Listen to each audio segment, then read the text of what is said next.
They asked why the church officially suppressed the Jesuit order by decree, and who and why they were allowed to return to the former position in the church, and what were the circumstances of the situation of their expulsion.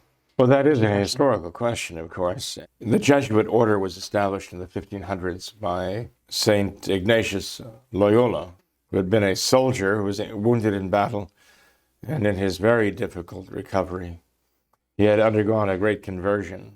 He said if he would so valiantly serve an earthly monarch, how much more should he valiantly give himself to the service of the King of Heaven and our Lord Jesus Christ, the King. And so he did exactly that. He established the Jesuit order, the Company of Jesus, or what we call the Society of Jesus, the Jesuits. So rapidly did the order grow, and it wasn't just a congregation, it was a religious order with solemn vows. And so enthusiastically was it received by very dedicated apostles. At that time, St. Francis Xavier, for example, great missionary to the East, to Asia. And so many other great souls were attracted to the fervor, the example of fervor set by St. Ignatius Loyola.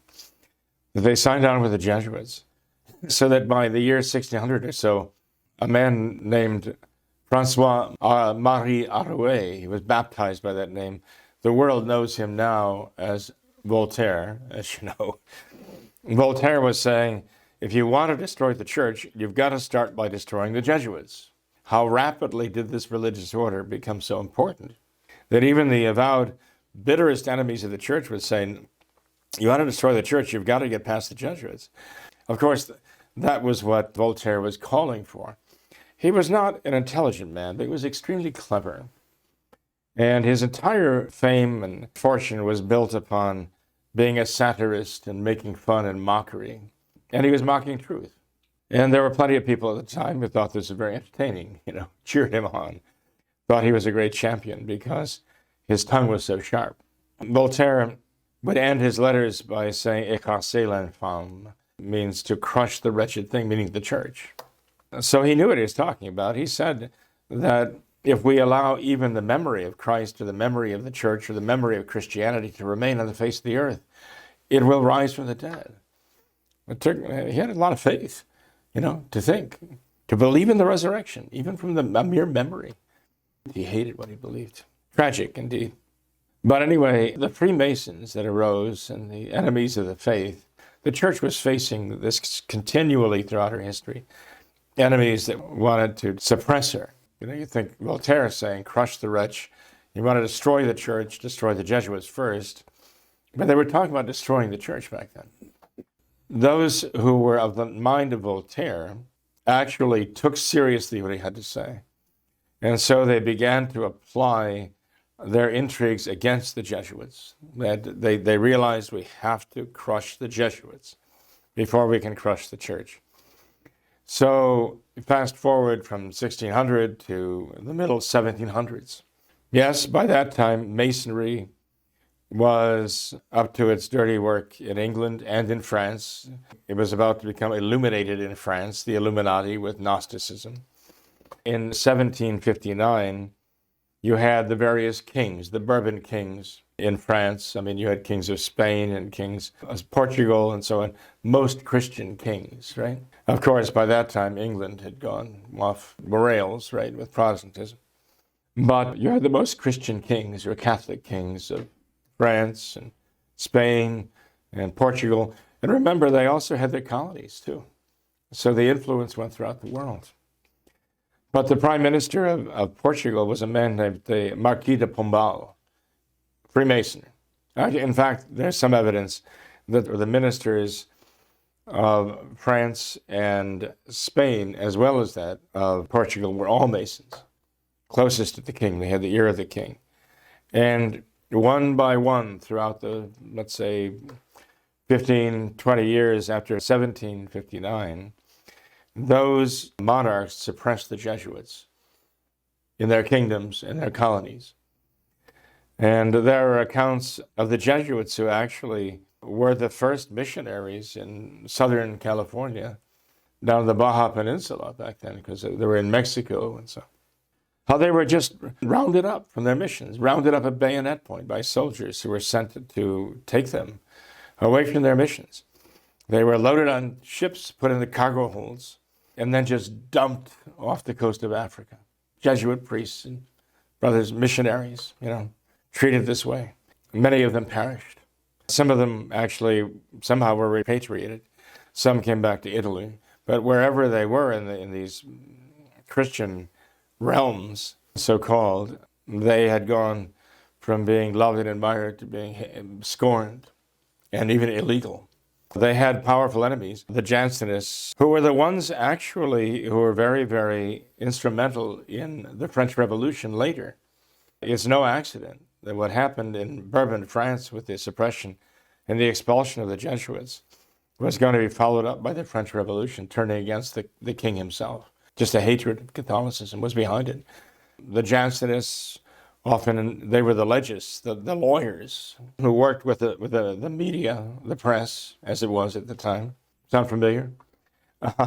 And spreading lies against the church and hatred against the church and hatred against the monarchy. And so they were very powerful and very, very effective in France. But they started by doing what Voltaire said they had to do, suppress the Jesuits. It was a very cruel, cruel thing. That's how the Franciscan missionaries came to establish the missions of California under Father Junipero Serra.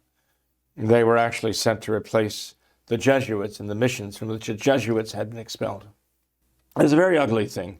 There was a pope, Pope Clement XIII was a great pope, and he was very devoted, but he was also very strong. And the Masons were using every ounce of pressure they could bring against him, demanding that he suppress the Jesuit, and he would not give in. He would not cave to them, despite all of the political pressure that was brought to bear on him. During his papacy, Clement XIII had chosen a Franciscan friar to become a cardinal. That Franciscan friar was from a family called Ganganelli.